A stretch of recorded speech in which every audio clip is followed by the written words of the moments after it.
Welcome to Module 3 of Records Management 101 for Houston ISD employees.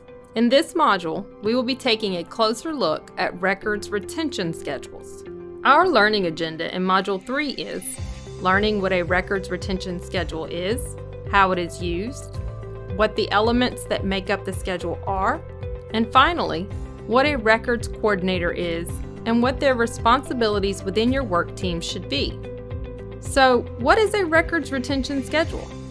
A records retention schedule is a tool that describes district records and tells us how long those records should be retained according to law, business, financial, and audit requirements.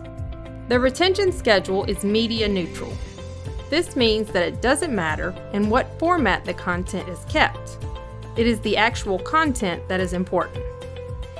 The two main retention schedules used by the district are Schedule GR and Schedule SD. Schedule GR, records common to all local governments, and Schedule SD, records for public school districts. These can be found on the Records and Information Management Office webpage. So how are retention schedules used? According to HISD Board Policy CPC Legal, retention schedules apply to district records at all work locations, at campuses and departments.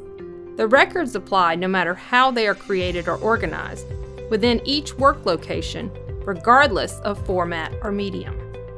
Let's take a closer look at the elements that make up the retention schedule: the record number, record title, record description, retention period, and remarks.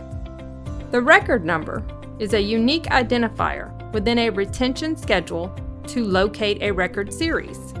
A record title, also referred to as a record series, is a grouping of records that all serve the same function and are all kept the same length of time. The record description details the scope or kinds of records in question. The retention period sets the minimum amount of time the records must be kept. This is a minimum period that could be increased or decreased by the state agency. Local government can increase the retention period to fit business needs, but they cannot decrease the minimum period.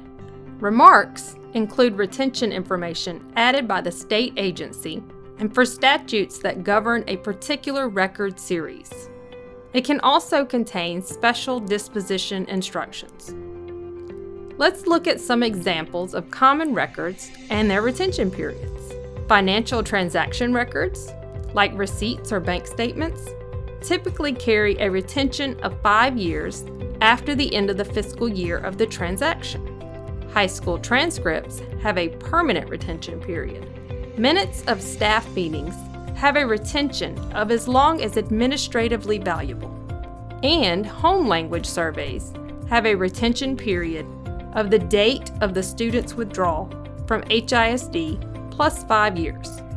Most department and campus offices have records that are similar, such as correspondence, financial, purchasing, and personnel records. We also understand that campus and department records can be very different, and that's okay. These are examples only, and if you don't know where to start identifying your own records, we're here to help. Disposing of records that are past their retention period in a timely manner will help clear up space within your office, both physical and digital. It will also help the district increase efficiency and reduce costs. It's important, though, to remember that even if records have met their required retention period, you must first seek approval from your department head or principal. Then submit the request to the Records and Information Management Office for review and final approval. Because each work location at the district is unique and handles different kinds of records, in addition to understanding the records retention schedules, each work location should have documentation indicating the types of records that are most often created or received by the work location, the format of those records, and where they are stored either in paper or electronic format. We recommend each department head and principal designate a position within your department or campus as your records coordinator. These responsibilities should not be overwhelming and can often fall under other duties as assigned. The records coordinator should be in charge of coordinating the work location's records and information management procedures, such as creating and maintaining a file plan, conducting inventories of records and information resources, overseeing disposal of the work's location records, and transferring inactive or archival materials to the District Records Center or electronic repository.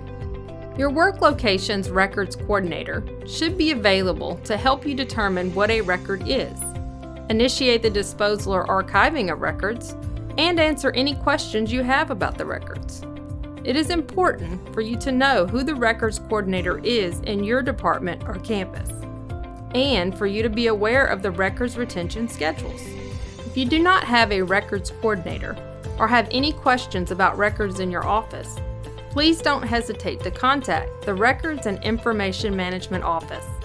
Let's review what we've learned in Module 3, Retention Basics.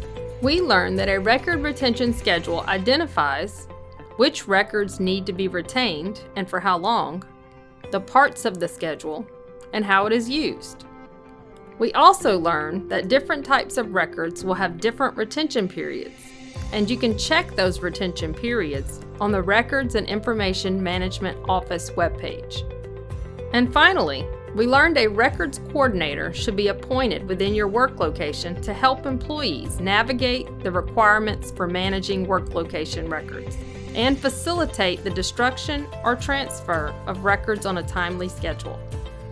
Congratulations! You have completed Module 3 of Records Management 101 for Houston ISD employees. Please proceed to Module 4, Storage and Disposition, or visit our webpage for additional resources. If you have any questions or need assistance, you can contact the Records and Information Management Office at recordsmanagement@houstonisd.org.